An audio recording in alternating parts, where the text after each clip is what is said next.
damn, this shit was fire. So very much fire it actually slaps. And as the matter of fact it also swags. What is up you all?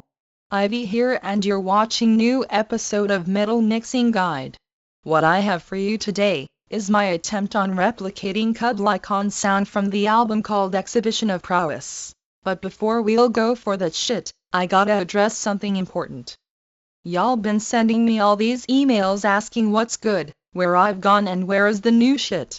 About 5 million messages every day. Got my email all broken and f***ed up. So to bring you all up to speed with the shit, I've spent past 4 years actively trying to turn on my computer. No matter how hard I tried, I just couldn't f***ing do it. Like fully dedicated, I've been into it for real dude. Some days it felt like I'm almost there, but it just wasn't happening. I actually spent exactly 1 gazillion hours trying to figure out what's good, until lately I figured it wasn't plugged into the power outlet, so there you go. Now all the jokes aside, if you're interested in getting this project, it's available for subscribers of Modern Projects tier on my Boosty. File pack for this episode includes all Cubase projects from this video, full set of unique impulses, all essential presets, and hidden video with complete demonstration of project settings. On top of that, you will also gain access to all my previous projects. Not to mention that your support allows me to keep doing all this stuff in the first place. It really helps me to stay independent and work on new projects full time, bringing all the swag and fire to your bedroom studios. And right before we start, I'd like to say that I've made 2 full-length covers produced with this replica.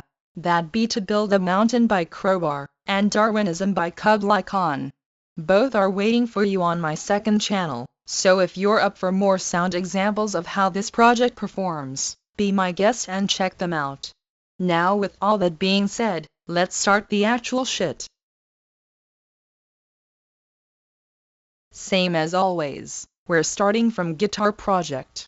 And before we'll go for processing and demos, I'd wanted to say a few things about recording layout here. What may look like a quad-tracked guitars, is really just a double with parallel processing layer. Both pairs share same source signal, but for sub-focus layer we're transposing the audio 1 octave down. Mixed with main double, this thing will give us huge and open lows. Check that shit.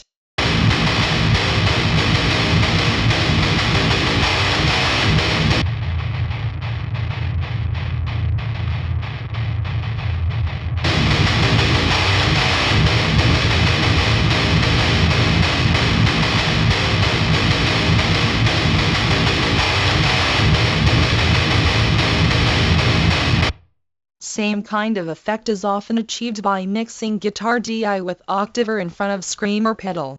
Even though my method is slightly more complicated, there's one huge advantage. We won't lose the ability to control total amount of effect once guitar tracks are bounced for a mix. Now this other double in the chorus section is used for the sole purpose of making our shit heavy as f***. While the main double is playing harmonized power chords, this monstrosity is gonna rip them open root notes in unison with the bass, all because I transposed that shit 1 octave down.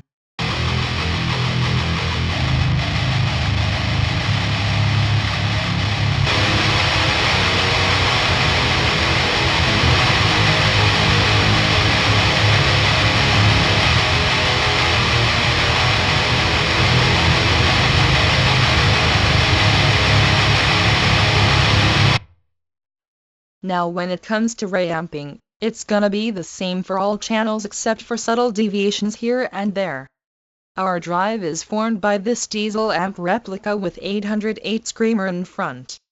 Using compressor allowed me to get extra sustain and tone stability. From there, our raw amp output goes to KFIR, loaded with MMG32 guitar impulse. Custom shit right here y'all. Next we have subtle amount of console saturation from NLS, just to spice things up a little. Our bass exciter set up to 52 Hz, boosting the fundamental frequency for our chugs in G sharp. Next equalizers contain tone corrections from latter stages of making this replica, while remaining resonance suppression modules finalize the tone by taking control on specific unstable parts of the spectrum. Those final corrections came from stress testing the project with different instruments, different tunings and playing styles. Now since Kublai tone is more on a raw side of things, all wild and aggressive, this final polishing is getting us further away from the reference. However, on the other hand, it was super important for sound stability, making the project flexible and functional. I mean, what's the point of having similar kind of sound if it's totally unusable, right?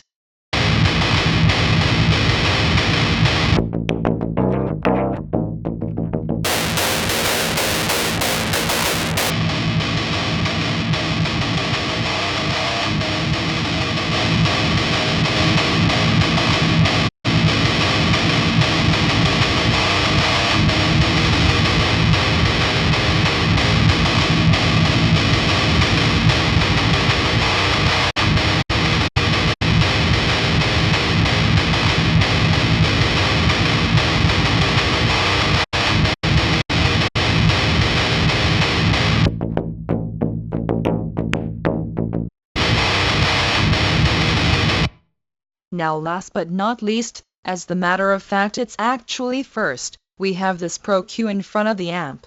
Originally it was just a gain staging to make the drive more juicy, but later I decided to apply subtle low-end reduction to compensate for my setup.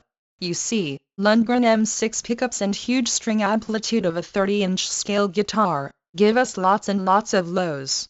Not to mention I'm currently on this very old set of strings. So this low-end drop helps to compensate for that, getting me to the average side of DI sound. As for you, feel free to turn off the equalization and see what gives better results. Only drop the lows if you feel that the sound is too boomy. So that's pretty much the base of our processing. When it comes to other tracks, I'm using HM2 pedal on the second double to get more bite and focus from the amp.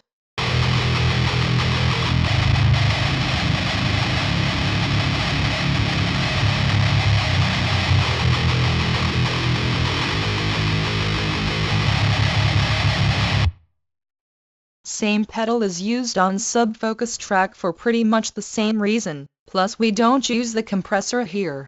I've been experimenting with different settings, decided to see what will happen if I turn it off, and then totally forgot about it. And when I finally noticed it, it was too late as all the tonal work was already done. Now we also use additional equalizer in order to deal with muddiness and make the tone darker.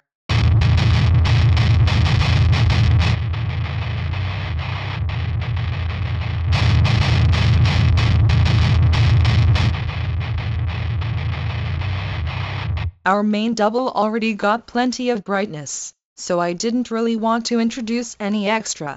And of course I'm not using attenuation of lows on the first EQ. The formants are all shifted anyways, so source signal properties are no longer relevant. We would just get weaker low end with no benefits. When it comes to lead track, it goes the same as main guitar model, except I used this mid-focusing EQ at the end.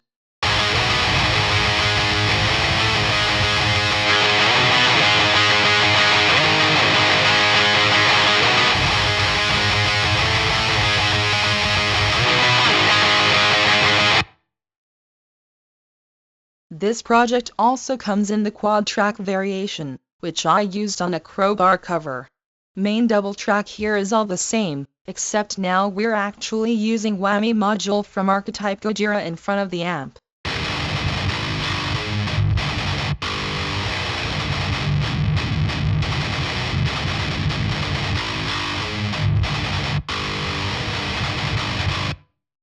Second double goes the same way, but here we also use HM2 pedal to get bit of that saw tone.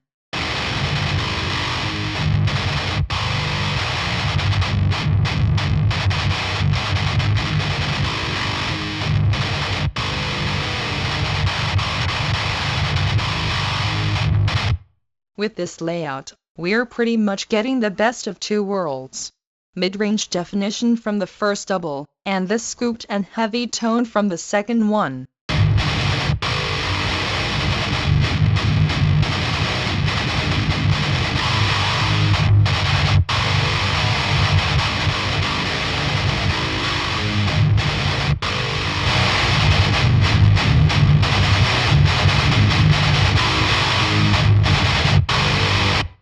Sounds pretty sick, if you ask me. Anyways, getting back to the main project. All of our tracks are routed to dedicated bus, which then goes through mix and master buses. I'm only keeping these for a proper preview. We'll get back to processing of those later. As for now, it's time to print our tracks and move forward. Since we're gonna do it in mono, we need to temporarily set the panning to center on all guitar channels. After the export is complete, you can set it back to left and right as it was. We're exporting in multi-out mode, choosing the tracks with EXP marked in their names. Mono downmix, 44.1 kHz, and of course 32-bit floating point bit depth to avoid possible clipping. Next in line, bass guitar.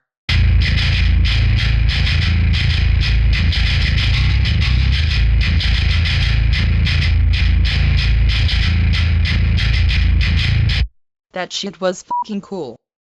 The core of our tone, Euro Bass 3 library from Submission Audio. More specifically, DI version of it. On the same track, I'm using this type of equalization to get proper response from our drive pedals. Scooping mids and bringing up them highs really helps to make the sound clear and powerful.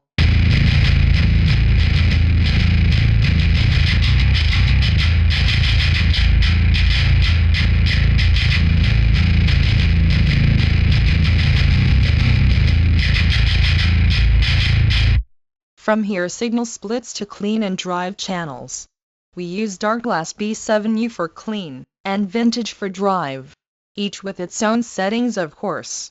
While the drive track is the bulk of our tone, adding clean really helps with low-end definition. Both tracks go to bass bus, and the processing here goes like this. First we're using custom bass impulse, which sort of acts as a cab sim for raw output from our pedals, forming the tone. We'll be doing this impulse thing in 2 stages, so with this one we're sort of getting the bass to work with.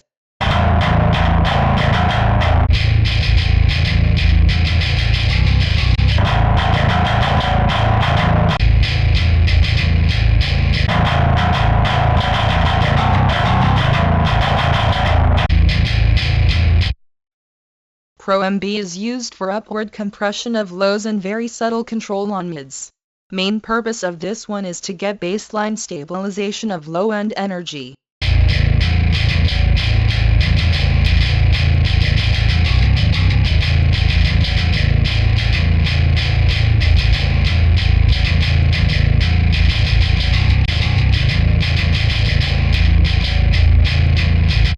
Same as we did on guitars, we're using our bass to emphasize our fundamental frequency, making the sound powerful.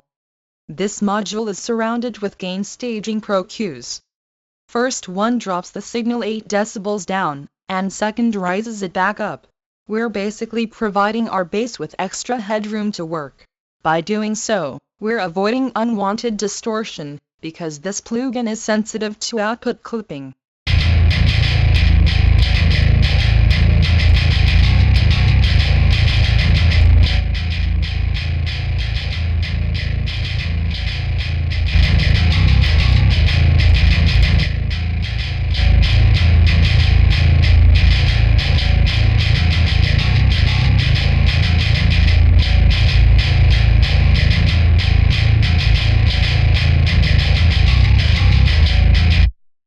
Next, 2 compressors in series. Both work pretty fast, giving us about 30 decibels of gain reduction in total, completely smashing the signal and giving us this really huge sustain, making the whole thing super stable.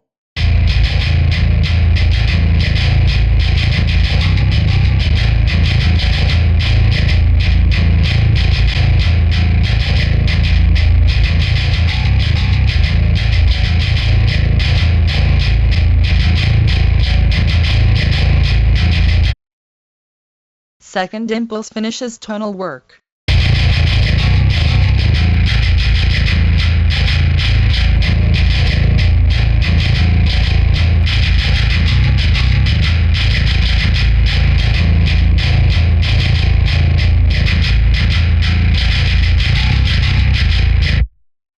followed by equalizer that cuts off all the side information.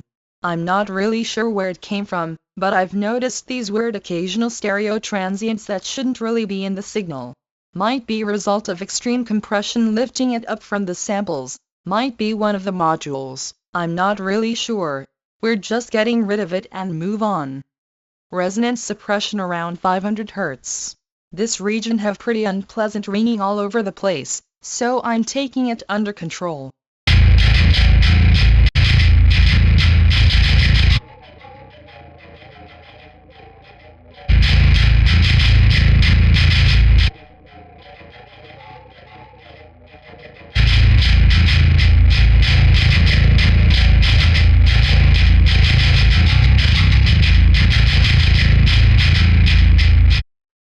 This next EQ is just a gain stage, replacing channel level value on the post-fader border that is now irrelevant. Limiter with compensated output. This subtle reduction of peak dynamics will help with better interaction between kick and bass transients, easing up the pressure on master chain just a bit.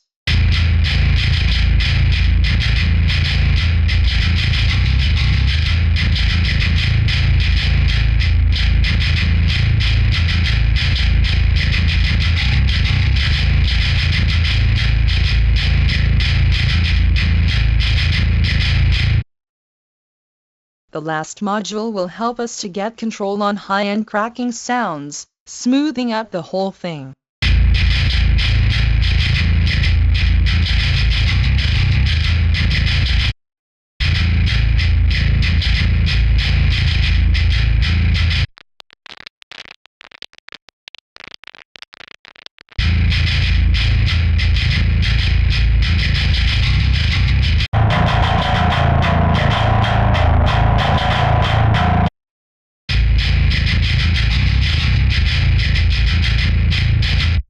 You could have noticed that I've had this last module turned off, all because it creates this huge playback delay, and that obviously doesn't help with all these effect comparisons I'm doing here. I mean, it's getting all weird and laggy, so I'm turning it off again, but just know it's only for the sake of making this video. Anyways, same as our guitars, this track have its own preview bus that simulates processing from the actual mix. This bus holds some of top-down EQ shapes that I've had from early stages of making this replica. And the rest is pretty much overall tone stabilization. It starts with multi-bin compressor that controls brightness spikes from picking, which really puts the bass in its sweet spot in the mix. And the rest of our processing is noise suppression for pretty much the same reason. Only this time we're doing it on the specific parts of the spectrum that otherwise wouldn't sit in the mix properly. Later I'll demonstrate total effect of this chain in the mix. You'll see how it will place the bass right where it should be.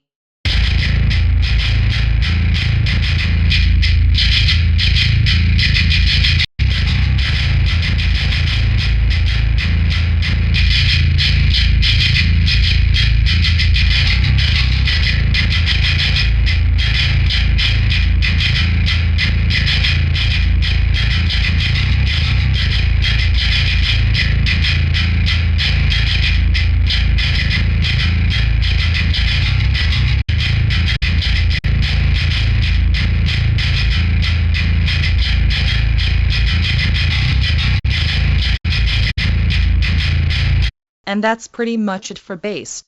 We can now print the stem. We're gonna do it from the bus that has export marker in its name. Same bit depth and sample rate settings as on guitars, though this time we're using standard stereo export. Don't ask me why. It's time for drums. Let's check that shit.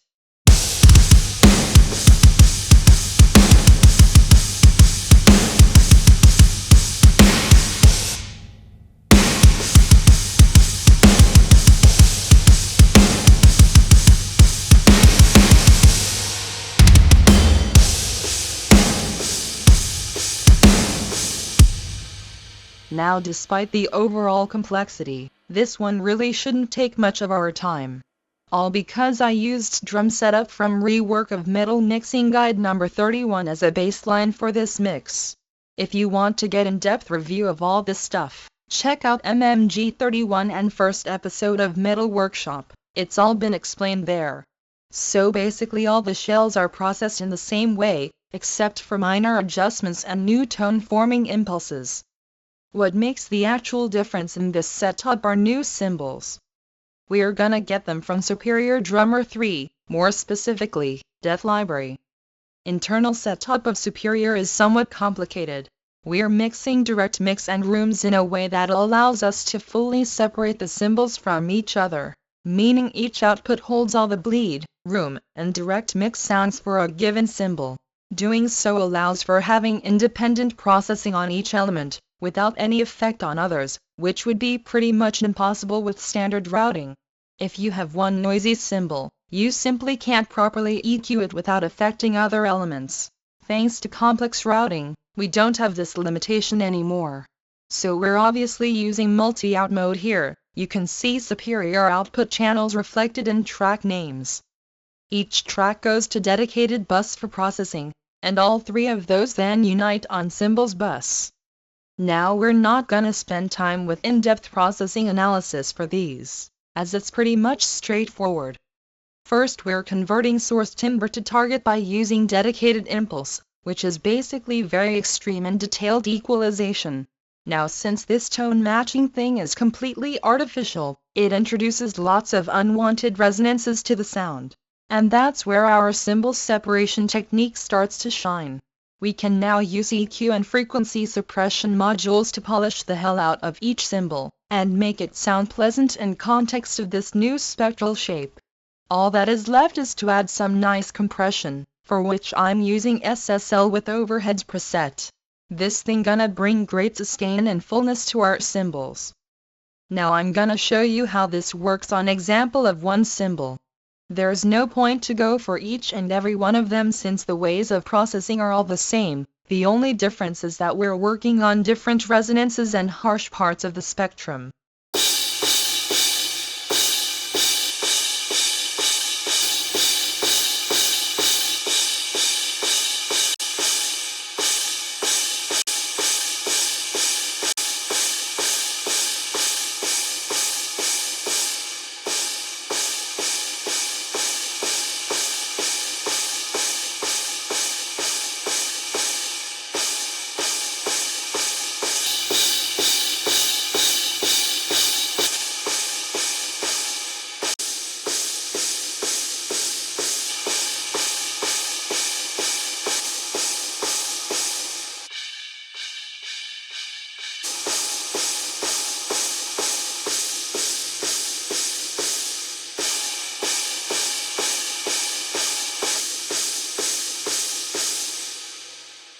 When it comes to hat, we're pretty much doing the same reference matching and sound stabilization thing, but here I also added some drive from NLS to make it more aggressive.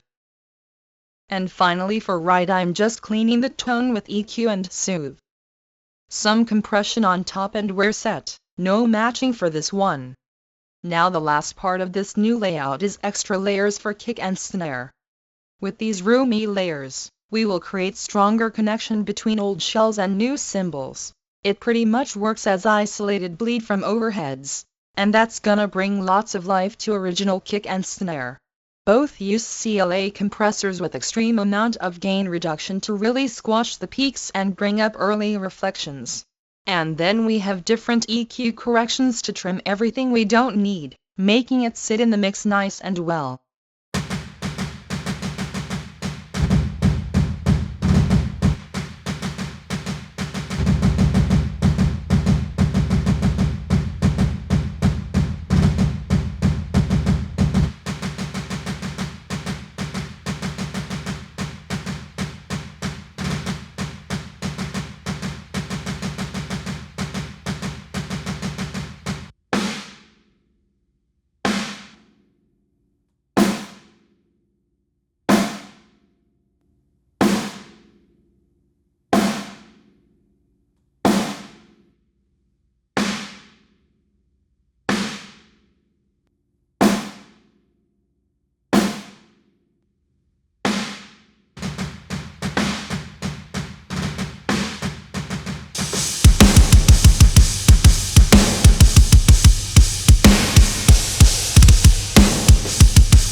Now, as I already mentioned, all these new elements go to Cymbals bus, and what I have here is pretty minor EQ, trimming them sub-lows together with some annoying whistle. And just like this, it's now ready to meet all the other drum elements on drums bus. With that being said, we're done with processing. Last thing I'd wanted to mention is that this drum project also contains all of our previously made stems, as well as complete master processing chain. So if you're not down for working with drum stems, it's pretty much possible to treat this project as your final mixing destination. The main downside is that for every export you're pretty much stuck with totally random set of samples, meaning that final result is going to be far from being stable and predictable. That's why we're going to export our stems for the final stage. We're using multi-out export, doing it from tracks and buses with export marker in their names. We set it up as interleaved, 44.1 kHz, and of course 32-bit floating point bit depth.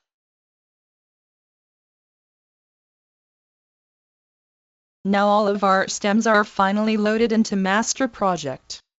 Since we've been using 32-bit floating point, it's extremely important to keep it this way when importing, otherwise the audio will get clipped. You already heard how it sounds from the intro, so let's get right into how it all works. As you can see, I did not use any extra processing for drum stems. Routing is the same as it was on previous project. We're just using audio channels instead of buses now. All reverb and sidechain compression sends are also the same. All I did here is trim the audio as there's quite a lot of analog noise, and I don't want to make it obvious on silent parts. Moving on to bass. We already did processing review. It's the same thing as preview bus on sampling project. All I added is this sidechain compressor driven by kick. This way we can avoid unnecessary stacking of low-end energy, sort of making way for a kick attack on every hit. As a bonus, it brings this subtle pumping to rhythm section, making it cleaner and heavier at the same time. Now while I'm doing comparisons, pay attention to all that extra twang we got rid of. Notice how the bass just takes its place in the mix.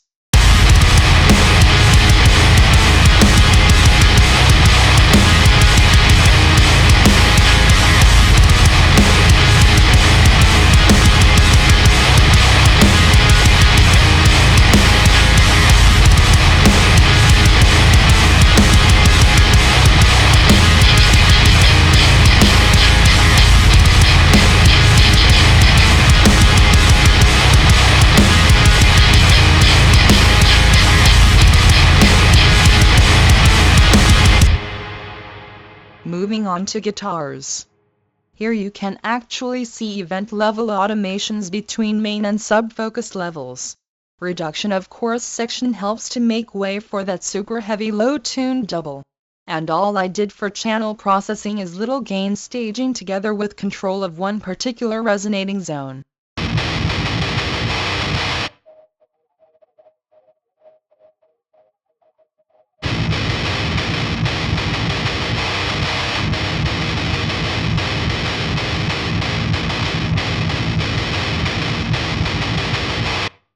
When it comes to bus, we have this EQ to deal with boxness, making our guitars little heavier.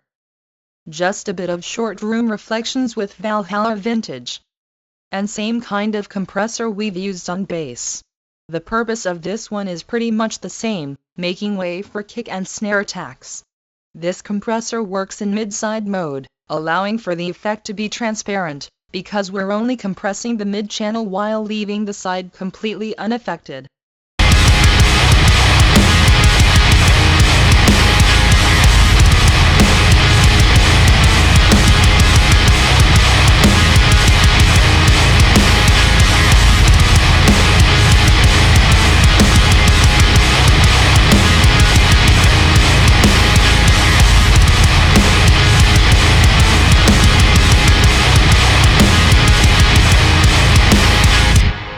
Now since I didn't want that sidechain compression thing on my lead, it goes straight to mix bus completely bypassing guitar group. The processing on this channel is a sum of track and bus processing of rhythm guitars.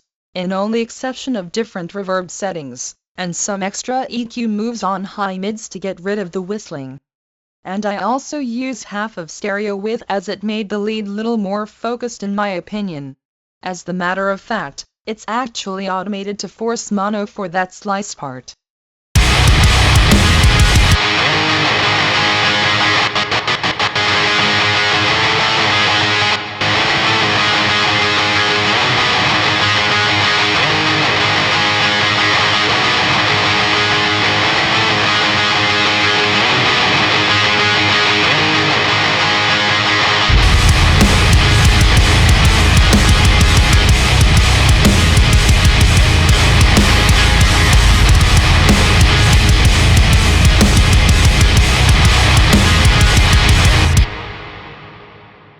Now all of our tracks and groups meet each other on mix bus.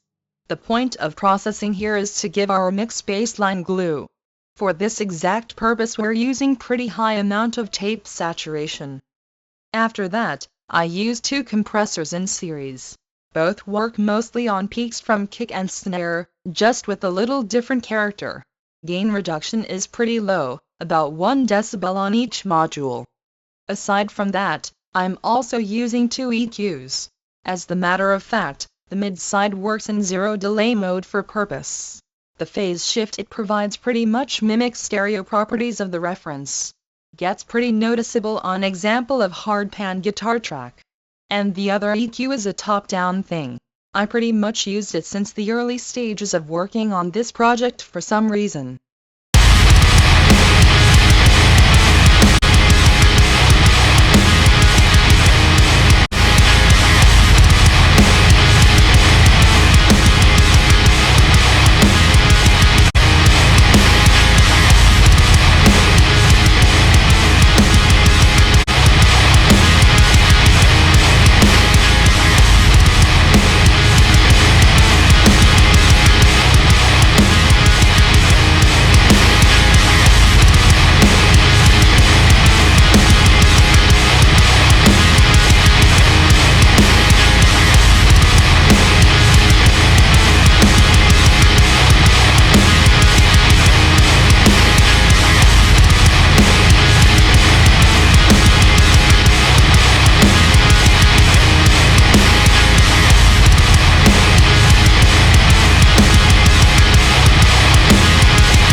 Now our mix finally goes to master bus. Some of the processing here belongs to the project where I got the shells from, that be Soothe with control of a sub-low end for a mid part of stereo. And dual limiter setup with decrackle module in between. First limiter works very aggressively, with a huge gain reduction, fast and loud compression. That however comes in a cost of audible distortion, and decrackle module helps to significantly reduce it. As a nice bonus, it will act as a no-brainer for overall control of excessive presence and brightness in the mix. Turning it off will emphasize the transients, but personally I prefer my mixes to be on a darker side of things, so it's easier to tolerate them when it comes to extreme conditions, such as earbuds with maxed out volume and shitty phone DAC. Now of course this crackle cancellation causes very minor waveform fluctuations. So for final control I'm using another limiter with extremely smooth and transparent gain reduction. This one also works in true peak mode, meaning total gain reduction takes intersample peaks into account. Now when it comes to compression, we use SSL with extremely low amount of reduction. It's here to react to very loud things like bass drops, basically protecting the main compressor from excessive pumping. And finally our main compressor, Fairchild replica from Waves. I absolutely love the way it works on drums and mid-side stuff. We use it in laudvert mode, meaning independent mid and side channels. That allows for very interesting stereo feel, plus we're also raising up the volume of side over the point of compensation, resulting in more powerful and wider mix. Speaking of widening, I'm using multiband imager in front of 670 to fine-tune stereo width across the entire spectrum. And another side widening unit right after our compressor. This time it's just Pro Q in mid-side mode.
And so guys, that's pretty much it for this video.